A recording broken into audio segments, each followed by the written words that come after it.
The deadline on Naira scarcity a lot of Nigerians are still very confused if that will still hold. Perhaps after the Council of State meeting, we get to hear from the president, or perhaps we'll also get to hear from the central bank, because Nigerians are really uncertain about what is happening as at today or as at now. So let's get started with the business news.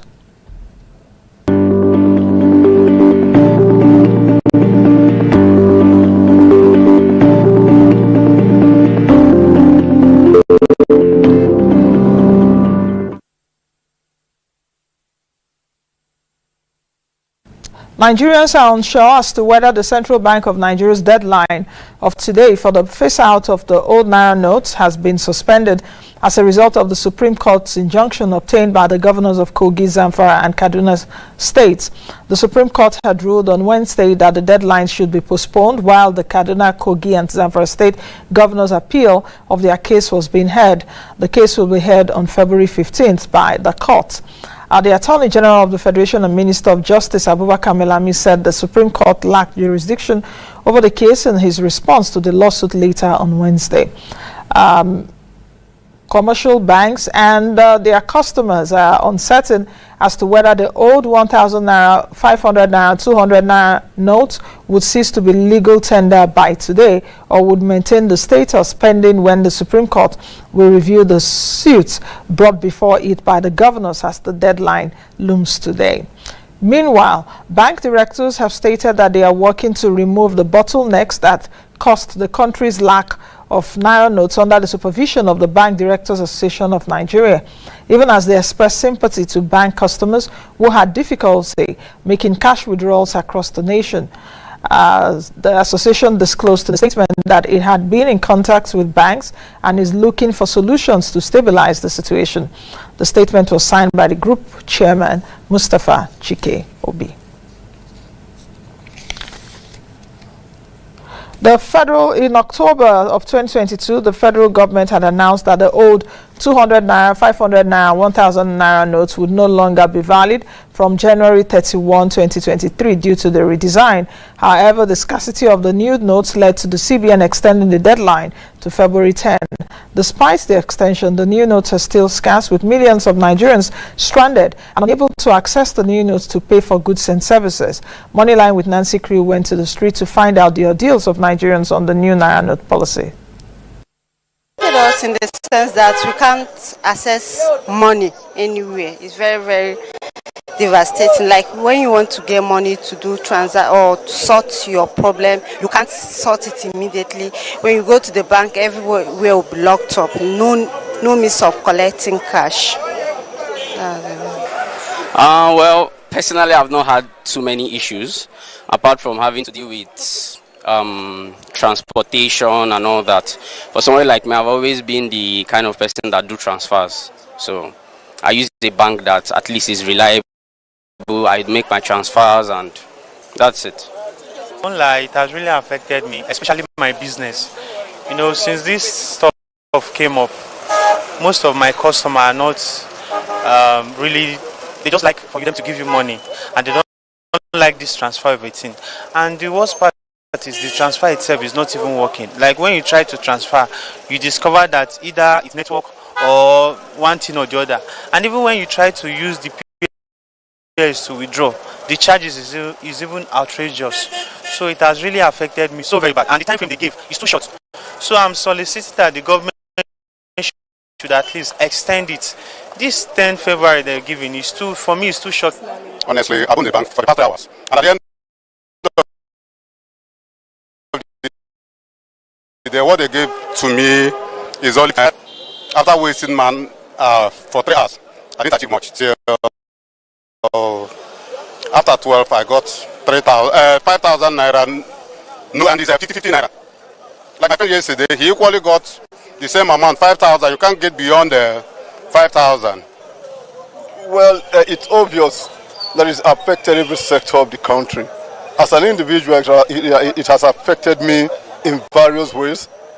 My outing, buying and selling, exchange of goods and services. As it is, I can hardly, get cash to fuel my car. For days, I couldn't drive out because there's no way to get cash to buy fuel. I mean, it's very bad.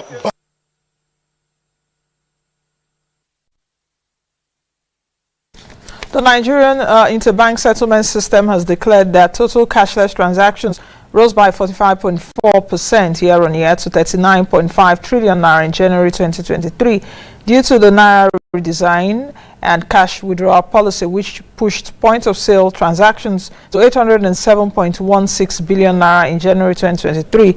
Total non-instant payment transactions for the period rose 45.5% year-on-year from 26.65 trillion naira as of January 2022 to 38.77 trillion naira as of January 2023.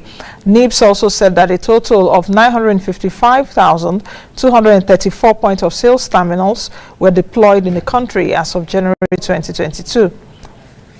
According to the National President of Association of Mobile Money and Bank Agents in Nigeria, Victor Olojo, the cashless policy has made people seek alternative channels aside from cash.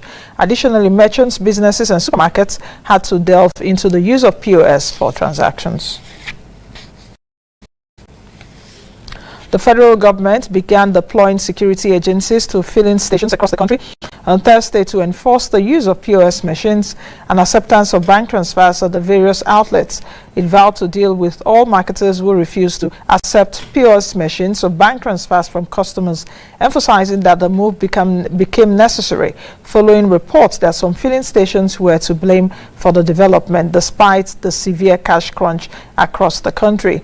The government's directive to marketers was issued by the Nigerian Midstream and Downstream Petroleum Regulatory Authority. According to Kimchi Apollo, the agency's general manager, corporate communications and stakeholders management. Johnson Chukwu, the group managing director at Carry Asset Management Limited, has emphasized that election is a major driver for the society and the economy. He urged Nigerians to be aware that it is a collective choice, as he advised that we apply a sense of responsibility to get a desired outcome from the polls. Turned to be a kind of proof of who we are. It's a referendum on who Nigerians are. So if we have choices and we make our choice, and our choice turns out to be wrong, because the choice is a collective choice. So whatever the majority chooses is the choice of Nigeria. So whatever choice we make, and we make it with the best of sense of responsibility without being induced or compromised, then we would have elected who we are, and we would have gotten the government we deserve. The Trade Union Congress on Thursday threatened to sue the federal government in response to the continued shortage of new naira notes and fuel. The national president of the Trade Union Congress, Festus Osifo, said this during a press conference in Abuja that many Nigerians were on the verge of financial collapse as a result of the Central Bank of Nigeria's policy initiative. Osifo called for the construction of local refineries to tackle the issue of fuel scarcity and planned hike in pump price.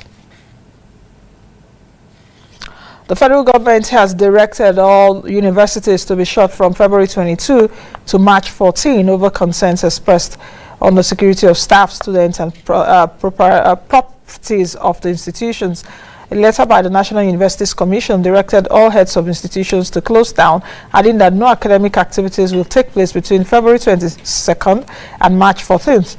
The closure also includes all inter-university centers. The statement notes that the Minister of Education, Adamo, after extensive consultations with relevant security agencies, directed that all universities and inter-university centers be shut down and academic activities be suspended in view of the concerns and the 2023 elections.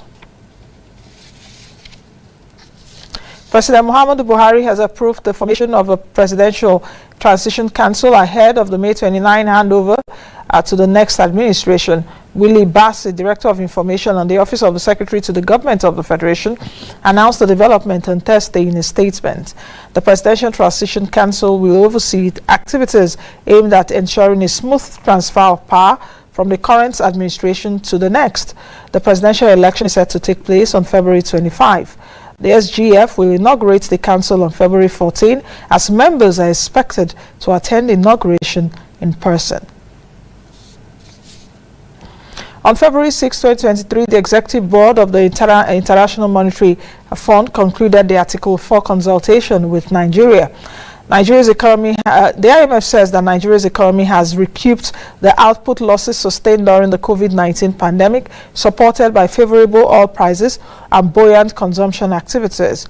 Gross domestic product, adjusted for inflation, has already reached its pre-crisis level, and the third quarter of 2022 marked the 8th consecutive quarter of positive growth despite continued challenges in the oil sector. The International Monetary Fund maintained that growth is estimated at 3% for 2022, while its directors welcomed the broadening of Nigeria's economic recovery, but noted that the opportunity to reap the benefit from higher global oil prices was missed. They underscored near-term downside risk for Nigeria arising from elevated inflation, high debt servicing costs, external sector pressures, and oil sector volatility. The IMF says, looking ahead, directors recommended decisive fiscal and monetary tightening to secure macroeconomic stability combined with structural reforms to improve governance, strengthen the agricultural sector, and boost inclusive, sustainable growth. That's it for the business news. Let's quickly take a break. And when we return from the break, I will be chatting with my guests. So many things to talk about. Less than 20 days to the elections. I think about 16 days or so. Where are we talking about the 2023 elections, the political economy, the current economic situations? All that and many more when we return from the break. How can I be lost for words? In fact, everything happening in Nigeria would actually make you be lost for words. But I'll find my words after the break to chat with my guest, Dr. Franklin Ungu, Director of Public Sector Initiative at the Lagos Business School, joins me next. To stay. Untold. We restored democracy. We initiated due process. We created the EFCC and ICPC. We brought Nigeria out of debt by achieving $18 billion worth of relief and $30 billion overall reduction. We revived the rail system. We upgraded agriculture. We brought in the mobile phone and digitalized Nigeria. Under the PDP, the Nigerian economy was the strongest in Africa. Though Nigerians made their choice, today we all know better. Nigerians, do not despair. Hope is in the horizon. We are putting in the work and refreshing our drive to rescue and rebuild Nigeria. Together, let's make it happen. PDP. Power to the people.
Of today need to inject more funds into this election. They should try every means, every possible way to ensure that they fund this election so that the expectation of Nigerians will be fulfilled.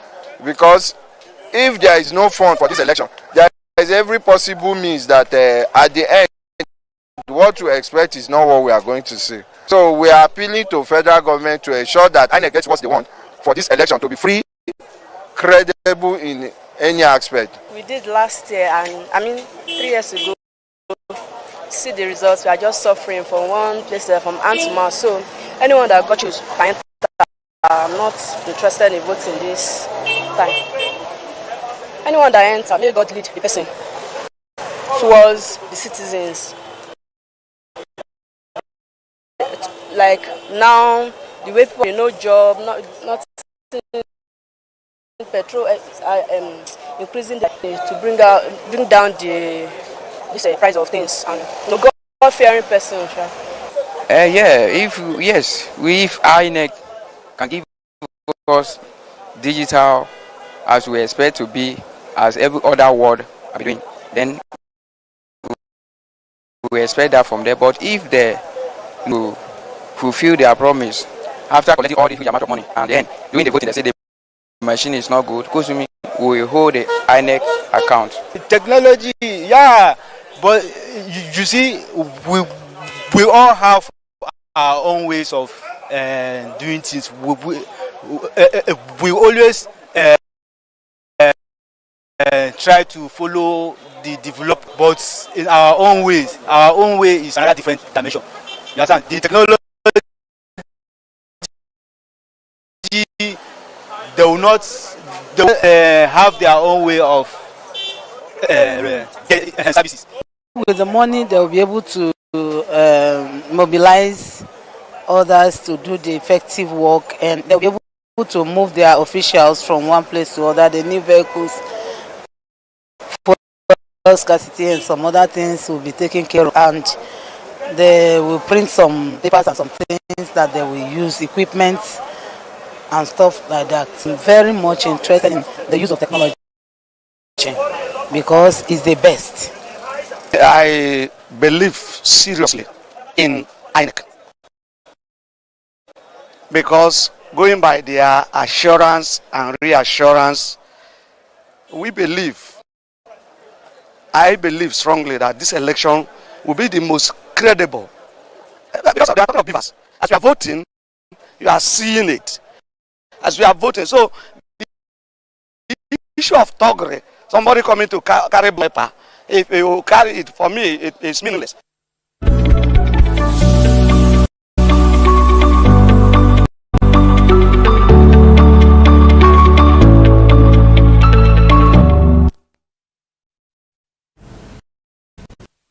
All right, welcome back to the program. As you could see there, Director of Public Sector Initiative, Lagos Business School, Dr. Franklin Ungu joins me right now from Lagos. Dr. Ungu, welcome to the program and thank you for joining us.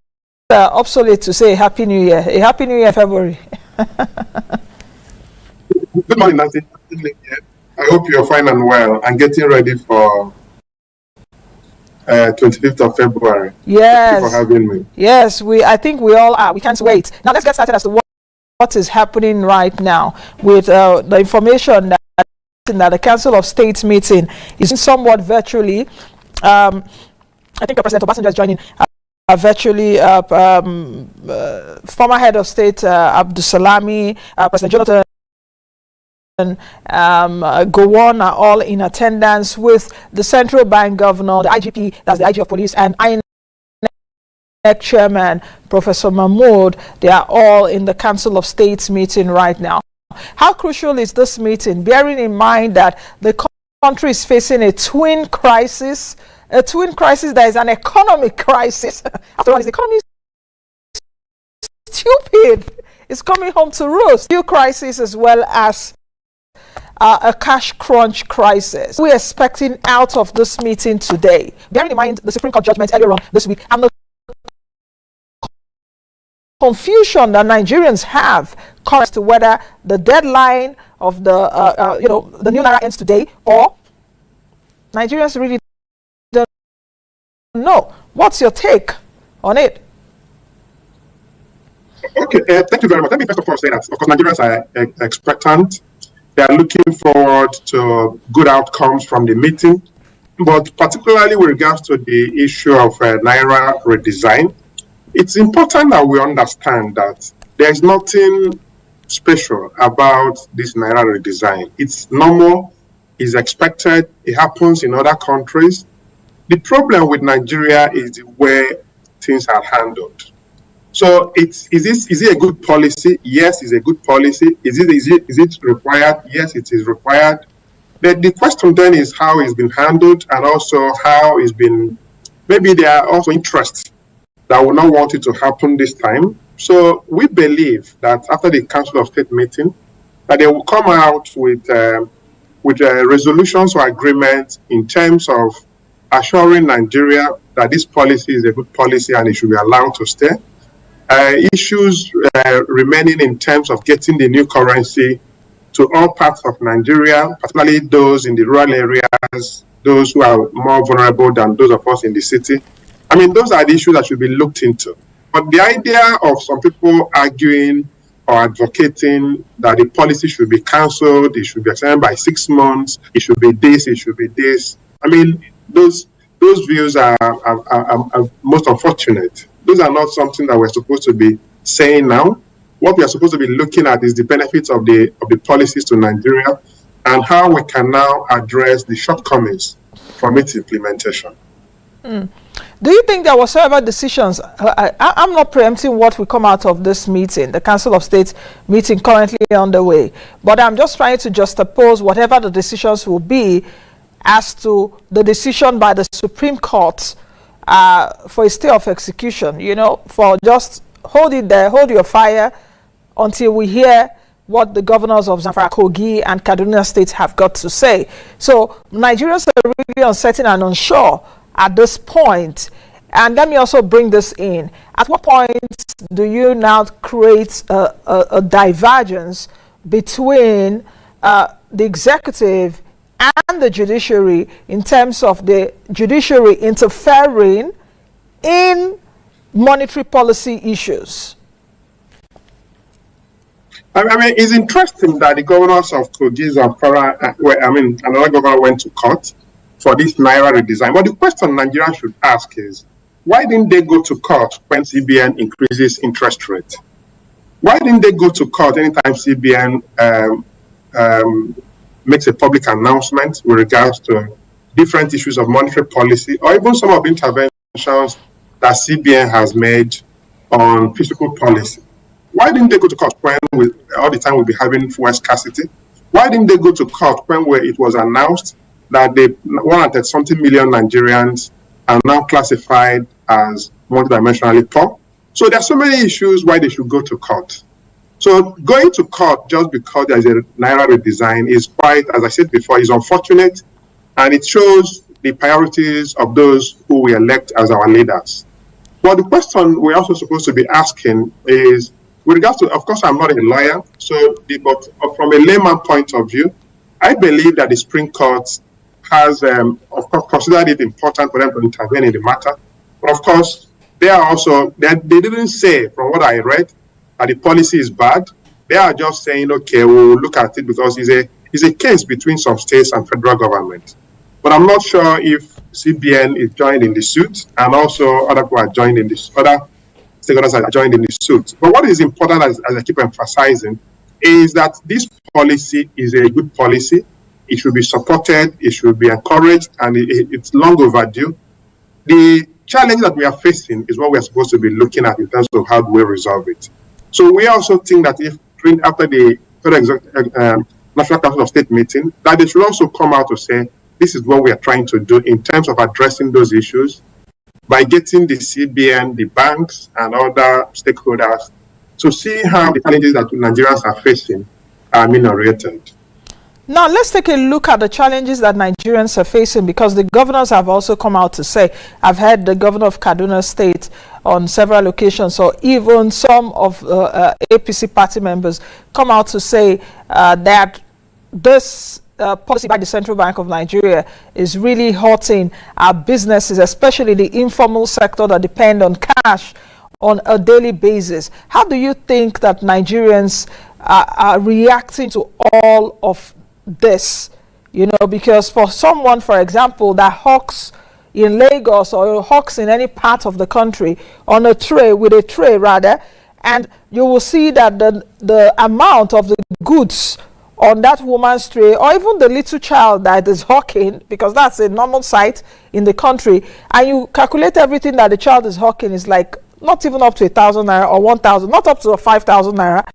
Those kind of people depend on cash. I buy something 50 naira, I give you 50 naira or 100 naira, or even 200 naira now, 200 naira, because 200 naira is being redesigned. How do you expect those people to live at this point? Because financially, we're taking a look at those people. Some of the POS businesses have even shut down as of now. Some of those people are also not in businesses right now because of the cash crunch. So how can this situation be dealt with, and what can the central bank and the banks do to be able to get that ameliorated? Of course, in any change, there will be some challenges that come with any change in policy, or even any change in our life. Well, let me mention something. I was in Rwanda last year.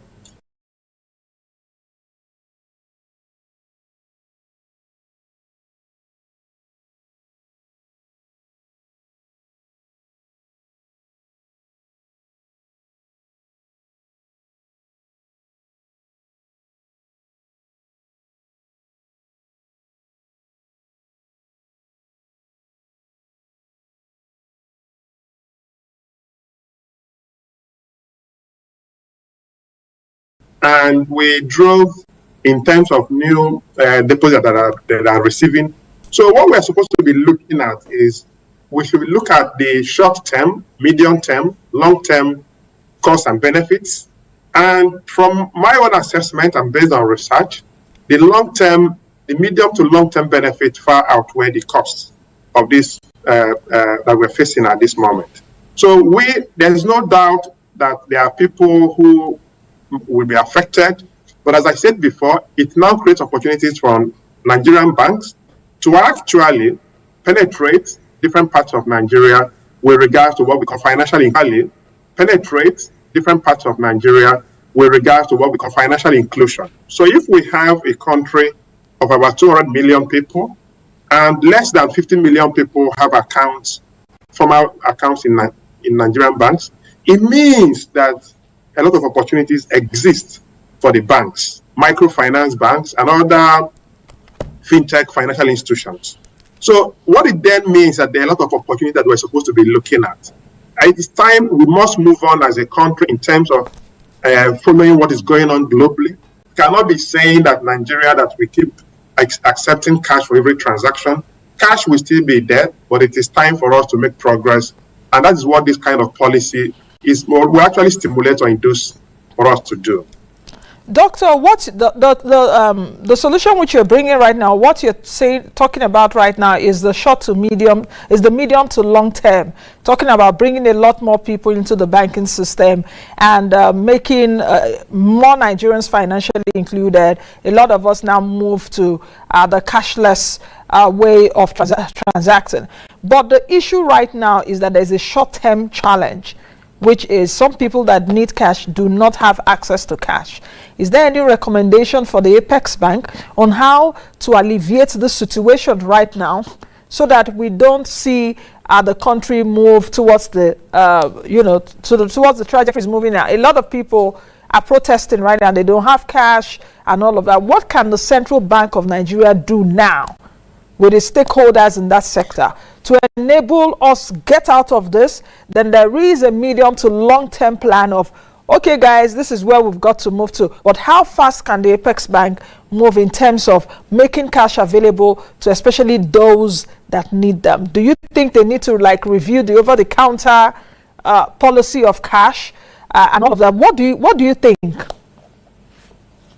I think that in the immediate term, in terms of the solutions that can be used to address this challenge that we are facing now, there are a few options that can be adopted. One is that CBN and the banks can make the new currency more available. They should also bring in more POS people into the transaction. Of course, in your presentation, you show that POS transactions has increased.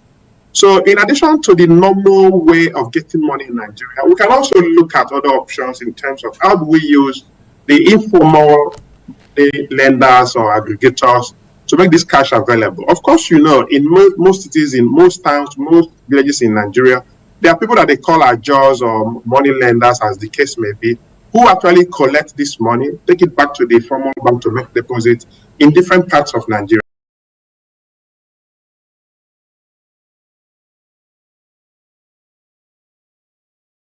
So it's also possible to bring them into the fold for immediate resolution of this crisis. It's also possible to bring in the local governments. It's also possible to bring in the traditional rulers. It's also possible to bring in religious institutions, maybe just for a week, to say, okay, we're going to use you to make this cash available to our rural dwellers, our vulnerable members of the society. And of course, what they're actually looking for is not really 1 million or 500,000 or 200. Some of them are looking for 5,000, 10,000, 20,000. So I believe that a combination of these both formal and informal channels can be used to address some of these issues. Where you know that you have religious institutions, for example, Catholic Church that is everywhere, Anglican Church that is everywhere, local government that is everywhere, traditional rulers that is everywhere, we can also bring them and say, you have to help us. We make this new currency available to you, and the people in your villages, in your district, can come there and swap with their old currency. And of course, it's something that can be done and can be monitored as well.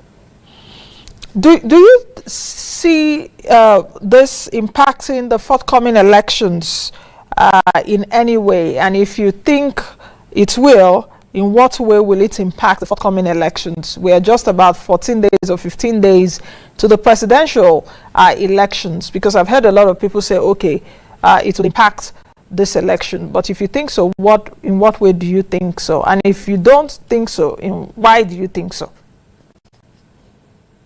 No, of course, if you, based on our initial discussions, in terms of those who are going to court, in terms of, we've also been reading the different perspectives with regards to the impact of this policy.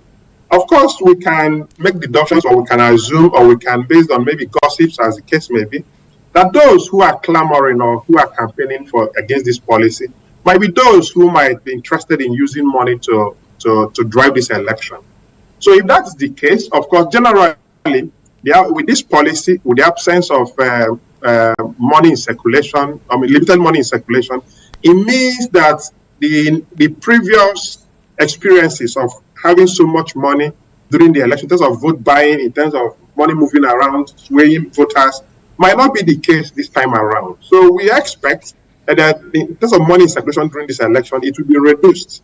So maybe Nigeria will now assess the candidates based on their character, their competence, their manifesto, what they want to do for Nigerians, and vote based on these indices and not based on who will deploy enormous money during the elections.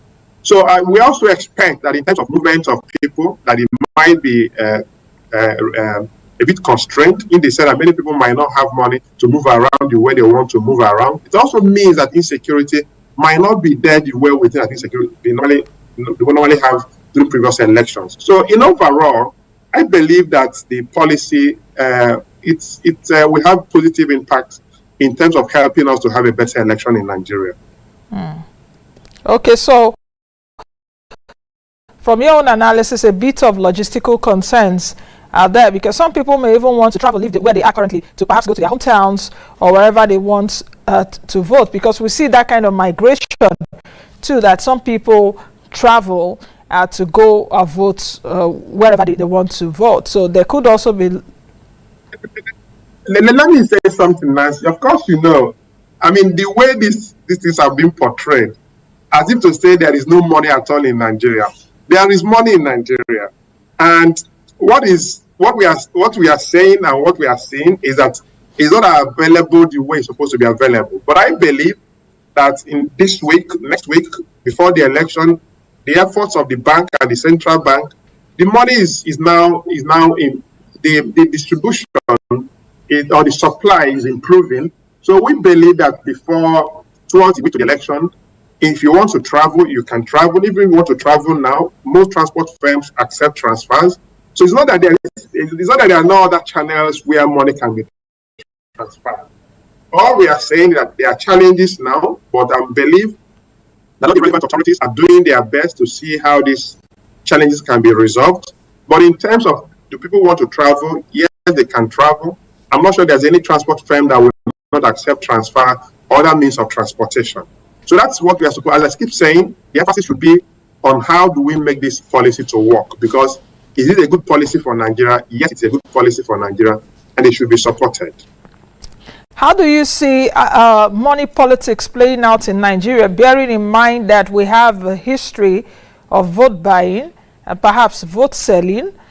Do you see this impacting a bit of that in terms of the money bags or the political parties trying to induce voters to vote for their parties? How do you see this playing out in the sense of money politics in Nigeria? Do you think that this will really curb, this will be a starting point to curbing the high impact of money politics in our system? Vis-a-vis also, I need to bring it in, the beavers that is going to be used to conduct this election.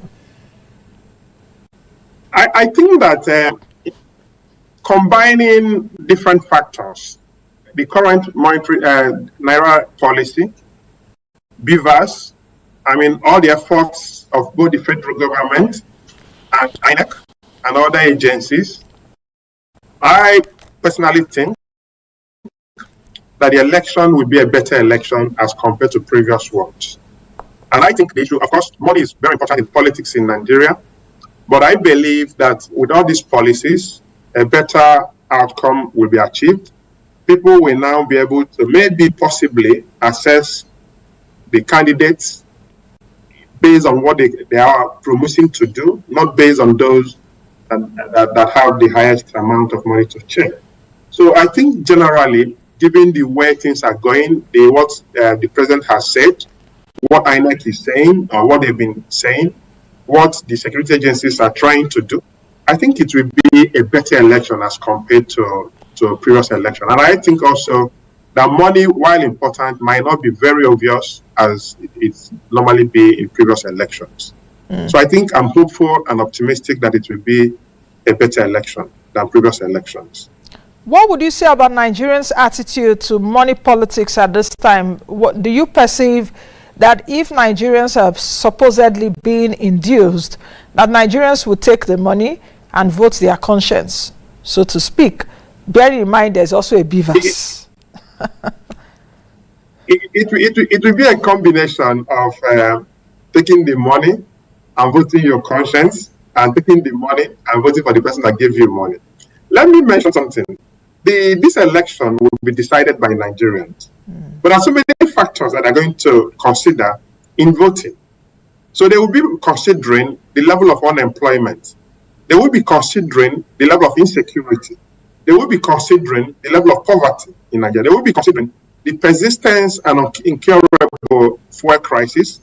They will be considering the lack of opportunities in Nigeria. They will be considering the number of people that have been killed by herdsmen, by unknown gunmen, and different. So these are issues that must be considered. Whether they give you money or they don't give you money, these are issues that are determined by the kind of government that we're going to have in Nigeria. So I believe that while money will be there, people will also be rational enough to consider these factors in making their mind in terms of who to support. Now, if we take a look at some of the things that we're looking at, okay, I'm torn as to which question to ask now. So let me articulate my thoughts better. Let me ask you this question before we go to the manifestos. Do you see any risk of this 2023 elections? Do you see any? Of course, there are risks. Of course, if you follow what is going on the capital market, most investors are a bit hesitant. They are waiting to see what will be the outcome of the elections. Some of the people that we also engage, when you engage them and say, we can do X, Y, Z, they will tell you, yes, it's a very interesting proposal. We want to do it. But let's just tarry a while. Let's see how the elections will turn out to be. and all that. So there are risks, there are investments risk, there are also security risk as well. So of course, if as we're following, the level of insecurity is still very, very high. We are still seeing killings going on in different parts of the country. So we believe that maybe it might increase, it might not increase. We also seen pictures where different candidates or different parties have been attacked in different parts of the country. So these are all risks that are happening. But we believe that, given, as I said earlier on, the way the government is promising, we hope and believe that they will live up to the expectations to see how they can curb some of these challenges and some of these risks as we move towards the election. I mean, in terms of the conduct of the campaign so far, I would say it's been encouraging in terms of particularly the presidential candidates. They've been moving around the country, and it's been reasonably good in terms that we haven't had so many issues in terms of attacks, in terms of insecurity. But so it's encouraging. So we believe that momentum or that direction will be kept as we get close to February 25th. So we are just about 2 weeks to the election. So we believe that this will continue, and hopefully the election will come and go, and Nigeria will remain. But what is more important is how do we get the right people to, as I said, to address the issue of insecurity, unemployment, low productivity. If you follow the last World Bank report, NESG report, IMF reports, they're all telling us what to do. So all these reports are indicating that Nigeria is in a crisis position. So what we are looking forward is that as we elect new leaders, Nigeria should look back and say, who do we think will help us to address some of these issues as I've enumerated? So do you, okay, I heard you clearly earlier, and if we take a look at the manifestos of these political parties, and I'm being restricted a bit to speak about the 4 political parties, APC, PDP, Labour Party, as well as the NNPP. I've critically looked at those manifestos, and like what I mentioned earlier from James Carville, who was a strategist to Bill Clinton in the 1992 elections, that his phrase always comes back to me anytime we're having a general election in Nigeria, which is, it's the economy, stupid, which he mentions, or which he really takes a look at, that electorates will go to the polls with the assessment of the health of the economy. What do you think will really play out at this 2023 elections in terms of Nigerians assessing the health of the Nigerian economy? How different will 2023 elections be from 2019 and from 2015? At least the last 2 elections, 2020, 2019, 2015, the last 2 elections. What is the stark difference this time? Because Nigerians have always approached the polls to having in mind that, our economy is not good. That was why President Jonathan was ousted, that we needed a change.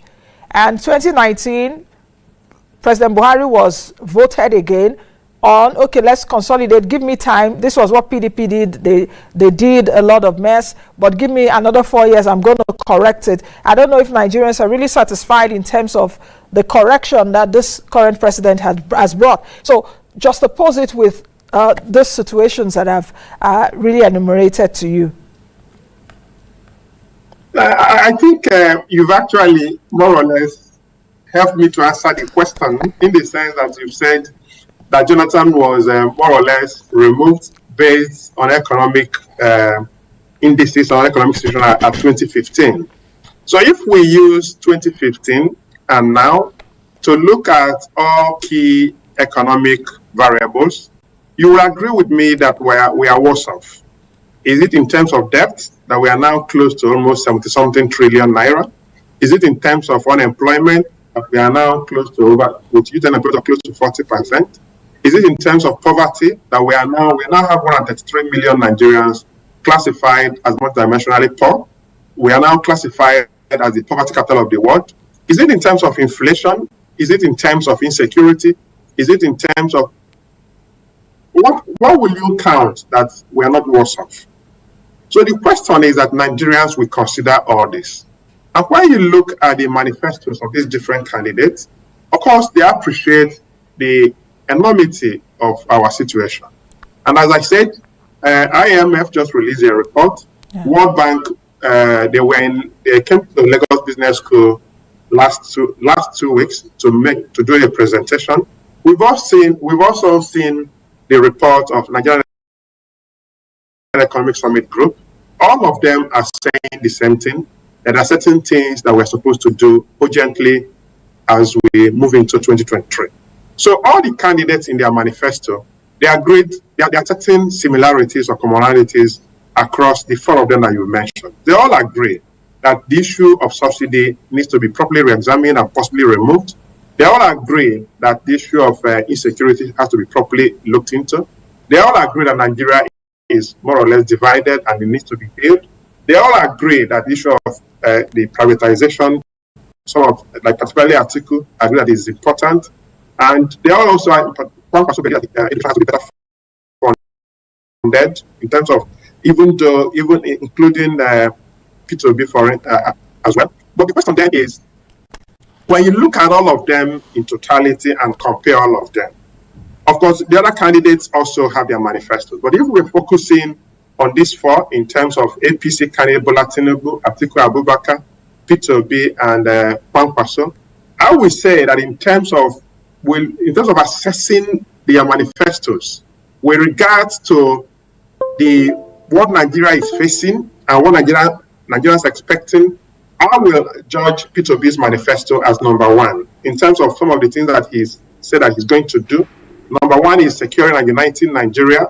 And one of the issues is moving Nigeria from consumption to production. If you look at the report from NERG last week or last 2 weeks, it was clearly stated that manufacturing is not really doing well at all. And also that takes us the issue of agriculture that contributes over 25-something% to the economy. But in terms of the challenge that we're facing in Nigeria now, some of these things are, as I said before, enumerated. One, we have to remove subsidy. We have to cut cost of governance. We have to look at how do we have the same exchange rate, and how do we now make sure that we have better monetary and fiscal policies, whereby the monetary policy and the fiscal policy will align, and not where the central bank is more or less performing both monetary policy and fiscal policy because of the weakness of the fiscal policy. So we believe that with the manifestos and the candidates and also the reports from different quarters, what the new government is supposed to do will be very clear to them, at least in the immediate terms, in terms of doing some of these things that have been enumerated. And we believe that once they get in, Nigeria should be a better place, or will start improving, at least in terms of addressing some of these economic challenges that we are facing at the moment. Okay, Doctor, we have just about a minute to end this program. Now, if you take a look at it, you've just said from your own analysis, the Labour Party, P2B's manifesto, you've agreed, or you mentioned to me that at least it's a bit holistic, but some other analysts may also have a different point of view, because I've actually analyzed the manifestos here on my show. For example, Kwankwaso's manifesto, I didn't say anything about fuel subsidy in his manifesto, for example. But as we end the program, what do you want our viewers to take away from this, with the twin crisis we're facing now, with a potpourri of all the political, tantrums going up and down? What do you think that Nigerians should take away from this? Do you still think that the power lies in our hands as Nigerians to vote on February 25 and on March 11? Of course, the power is with us. That's why all the candidates are moving around different parts of Nigeria. They've actually been doing well in terms of the way they are moving. All the candidates, particularly the top three, that is APC, PDP, and Labour Party, they've been more or less going around the different states in Nigeria. But that also shows and confirms that the power is with us, Nigerians. So as we go into the election, into the two that is remaining to the election, what I want to say is that for Nigerians to sit back and look and say, who do we think has the competence, the character, and the determination to take us from where we are, which which is most unfortunate and lamentable, to a better place. Sit back and re-examine and say it's time for Nigeria as a country to move forward. It's not about this person is from here or this person is from there or this person is from there or the religion that the person attends. It's about Nigeria, because at the end of the day, we're talking about Nigeria, and Nigeria must move forward because it's a country that is immensely and tremendously blessed. What we require is just the right leadership that will move this country forward by doing few basic things to achieve a better society. It's a country of 200 million people, vast natural resources, human capital, everything you can think of, you see it in Nigeria. So it's unfortunate that with all these blessings, with all these opportunities we have in Nigeria, that we are still poor, that we are classified as the poverty capital of Nigeria, that we are still suffering from all kinds of issues that we have in Nigeria. So I implore Nigeria, I beg Nigerians, that this 2023 election is about Nigeria. It's not about any party, it's about Nigeria, for Nigeria to move forward. Okay. Thank you. Thank you very much, Doctor, for joining us on today's edition of the program, and I wish you a lovely day. Thank you for your insights. Thank you. All right, thank you for having me. I've been speaking with Dr. Franklin Ngwu, who is the Director of Public Sector Initiative at the Lagos Business School. We've been taking a look at the 2023 elections, Nigeria's socio-economic conditions. That's the much you can take on today's edition of the program. Thank you for your company. Please join me again and my wonderful team.